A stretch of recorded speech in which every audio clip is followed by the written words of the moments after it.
जय माता दी दोस्तों, आने वाली वट सावित्री व्रत के लिए आप सभी माताओं बहनों को ढेर सारी शुभकामनाएं। भगवान श्री हरि विष्णु आपकी जोड़ी हमेशा सलामत रखें और आप जीवन पर्यंत अपने पति की लंबी आयु के लिए वट सावित्री का व्रत करती रहें, यही कामना करती हूँ। और इसी कामना के साथ आज का जो वीडियो है वो मैं शुरू कर रही हूँ। दोस्तों, आज के वीडियो में मैं बात करने वाली हूँ वट सावित्री व्रत कहाँ से शुरू करना चाहिए, यानी कि कहाँ से उठाना चाहिए, मायके से या ससुराल से। इसके साथ ही साथ पहली बार हम इस व्रत को रख सकते हैं या नहीं रख सकते हैं, इन प्रश्नों का जवाब इस वीडियो में आप सबको मिलेगा। तो चलिए शुरू कर लेते हैं आज का वीडियो और जान लेते हैं वट सावित्री व्रत के बारे में संपूर्ण जानकारी। वट सावित्री का व्रत ज्येष्ठ माह की अमावस्या तिथि को रखा जाता है, जो कि साल 2025 में इस वर्ष 26 मई को दिन सोमवार को पड़ रही है। क्योंकि ये सोमवार को पड़ रही है तो इसी दिन सोमवती अमावस्या भी मनाई जाएगी। वट सावित्री का व्रत सावित्री जी ने अपने पति सत्यवान जी के लिए किया था और यमराज से उनके प्राण वापस लेके आई थी। तब से इस व्रत को करने की परंपरा चली आ रही है। इसमें बहुत सारे लोगों ने अपने अपने मत भी दिए हैं और बहुत सारे लोगों के कुछ मत जो हैं वो इस प्रकार से निकल कर आए हैं कि कुछ लोगों ने ये बोला है कि ये व्रत पूर्णिमा को जो है वो करना चाहिए और कुछ लोगों ने बोला है कि इस व्रत को अमावस्या को करना चाहिए। तो यहाँ पे मैं क्लियर कर देती हूँ कि कौन से लोग अमावस्या को करेंगे और कौन से लोग पूर्णिमा को करेंगे। तो देखिए, जो महाभारत पुराण है उसमें ऐसा वर्णन किया गया है कि सावित्री जी ने सत्यवान के लिए व्रत किया था और वो यमराज से वो अपने पति सत्यवान के प्राण वापस लेके आई थी, इसलिए इस व्रत को किया जाता है। जो यूपी, एमपी या बिहार साइड की माताएं बहनें हैं वो ये व्रत अमावस्या को करेंगी, ज्येष्ठ माह की अमावस्या तिथि यानी कि 26 मई दिन सोमवार साल 2025 को।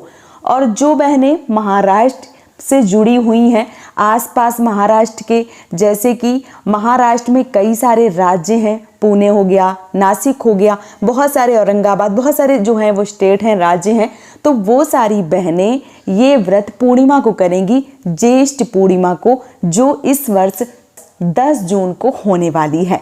तो 15 दिन पहले और 15 दिन बाद 2 दिन इस व्रत को किया जाता है। तो जो जिनके यहाँ अमावस्या का व्रत करने की परंपरा है, ऐसे लोग आने वाली 26 तारीख को पूरी विधिवत रूप से वट सावित्री का व्रत या बरगदाही अमावस्या या वट पूजा का जो व्रत है वो करेंगी। अब बहुत सारी बहनों के मन में असामंजस्य की स्थिति होती है, उनको समझ में नहीं आता है कि ये व्रत हम पहली बार करें या ना करें।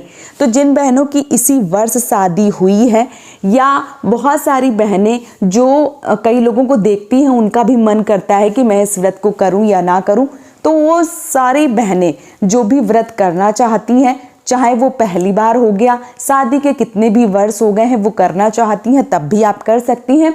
अगर आपकी शादी इसी वर्ष हुई है और आप वट सावित्री का व्रत करना चाहती हैं तो बिल्कुल कर सकती हैं, इसमें कोई दिक्कत, कोई परेशानी नहीं है।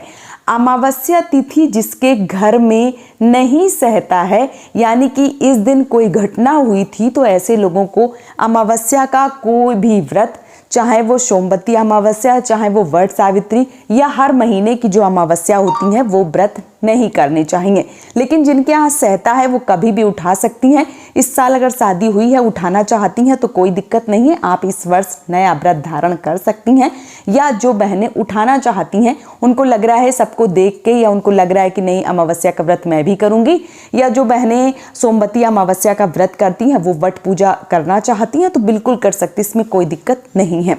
अब बात करूं ये जो व्रत है, पहली बार जिनकी जो ऐसी बहनें हैं जिनकी इसी वर्ष शादी हुई है और वो वट सावित्री का व्रत करना चाहती हैं, उनके समझ में नहीं आ रहा है। कई बार उनने बहुत सारे लोगों से अलग अलग चीज़ें सुनी हुई होती हैं, तो उनके समझ में नहीं आता है कि ये व्रत हम मायके से उठाएं, ससुराल से उठाएं, कहाँ से उठाएं, कैसे उठाएं। तो बहुत सारी जो जानकारी है वो अगर नहीं है तो मैं आप सबको बता दूं कि वट सावित्री का व्रत अपने पति की दीर्घायु के लिए रखा जाता है, जैसे कि माता सावित्री ने रखा था सत्यवान जी के लिए। तो आप अपने पति की दीर्घायु की कामना को लेकर इस व्रत को कर सकती हैं।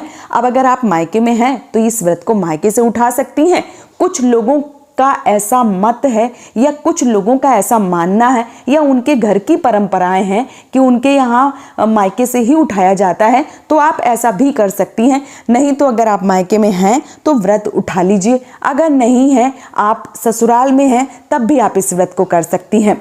तो चाहे तो आप मायके से उठा लीजिए, चाहे आप ससुराल से उठा लीजिए, दोनों जगह से इस व्रत को उठाया जा सकता है। इसके साथ ही साथ बहुत सारी ऐसी बहनें जो अपने पति के जॉब के चक्कर में या स्वयं की नौकरी के चक्कर में बहुत दूर हैं, यानी कि वो ना तो ससुराल में है ना ही मायके में है, वो पति के साथ परदेश में है और वो वट सावित्री का व्रत करना चाहती हैं, तो बिल्कुल पूरी विधिवत रूप से आप वट सावित्री का व्रत उठा सकती हैं। चाहे वो परदेश में है, चाहे वो ससुराल में है, चाहे वो मायके में है, जहाँ भी हैं आप इस व्रत को कर सकती हैं। इसमें किसी भी प्रकार का कोई भी मतभेद नहीं है, कोई भी परेशानी नहीं है कि नहीं आपको इस व्रत को नहीं करना है। आप बिल्कुल कर सकती हैं, जहाँ भी हैं वहाँ से आप इस व्रत को कर सकती हैं। क्योंकि जो वट सावित्री का व्रत होता है वो बहुत ज़्यादा पावन और पवित्र होता है। एक तरीके से जब हम वट वृक्ष की पूजा करते हैं, वट वृक्ष की जो आयु होती है वो बहुत ज़्यादा लंबी होती है और इसके साथ ही साथ वट वृक्ष में त्रिदेव का वास माना गया है। भगवान श्री हरि विष्णु, ब्रह्मा जी और महादेव का वास होता है। जैसे कि तने में, शाखाओं में, पत्तों में, इस प्रकार से जो त्रिदेव का वास है वो बताया गया है। तो जब आप वट सावित्री का व्रत करती हैं, पूजा करती हैं, फेरी लगाती हैं, परिक्रमा लगाती हैं, तो आपको त्रिदेव का आशीर्वाद मिलता है, आपके साथ आपके पति को भी आशीर्वाद मिलता है। इसलिए इस व्रत को करना अनिवार्य बताया गया है। तो आप आने वाली 26 मई को दिन सोमवार को पूरी विधिवत रूप से वट सावित्री का व्रत जहाँ भी आप हैं वहाँ से उठा सकती हैं, कर सकती हैं। किसी भी प्रकार का कोई भी दिक्कत, कोई भी परेशानी का सामना आपको नहीं करना है, आप इस व्रत को कर सकती हैं। अब बहुत सारी बहनें ये भी सोच रही होंगी कि वो सोमवती अमावस्या का व्रत करती हैं या वट सावित्री का व्रत करती हैं, कोई एक व्रत करती हैं तो क्या दोनों कर सकती हैं? तो बिल्कुल आप दोनों कर सकती हैं। अगर आप सोमवती का पहले से व्रत करती चली आ रही हैं, सोमवती अमावस्या का, और इस वर्ष आप वट सावित्री का व्रत करना चाहती हैं तो आप कर सकती हैं, कोई दिक्कत कोई परेशानी नहीं है। या आप वट सावित्री का व्रत करती चली आ रही हैं और अमावस्या करना चाहती हैं तो बिल्कुल इस वर्ष आप उठा सकती हैं, पूरी विधिवत रूप से पूजा अर्चना कर सकती हैं। इसमें कोई भी दुविधा जो है वो नहीं है कि आपको बहुत अधिक सोचने की आवश्यकता है कि मैं इस व्रत को उठाऊं, क्या करूं। अच्छा, अगर आप दोनों व्रत करते हैं, दोनों पूजा करते हैं, पीपल वृक्ष के साथ ही साथ या तुलसी माता की परिक्रमा के साथ ही साथ आप वट वृक्ष के फेरे या परिक्रमा लगाती हैं, तो दोनों का पूर्ण फल जो है वो आपको मिलता है। आपके पति की दीर्घायु तो होती है, साथ ही साथ आपको संतान सुख की प्राप्ति होती है। इसलिए वट सावित्री का व्रत बहुत अधिक महत्वपूर्ण है, आप इस व्रत को कर सकती हैं। तो उम्मीद करती हूँ कि ये वीडियो आप सबको पसंद आया होगा और आपको इन सवालों के जवाब मिल गए होंगे। अगर आप सबको वीडियो पसंद आया है तो आप हमें कमेंट में ज़रूर बताइए, और अगर वीडियो पसंद आया है तो आप इस चैनल को सपोर्ट करें, चैनल को सब्सक्राइब करके, वीडियो को लाइक करके। आज का ये वीडियो मैं यहीं पर समाप्त करूँगी। मिलूंगी बहुत जल्दी एक और नए वीडियो के साथ में। तब तक के लिए राधे राधे।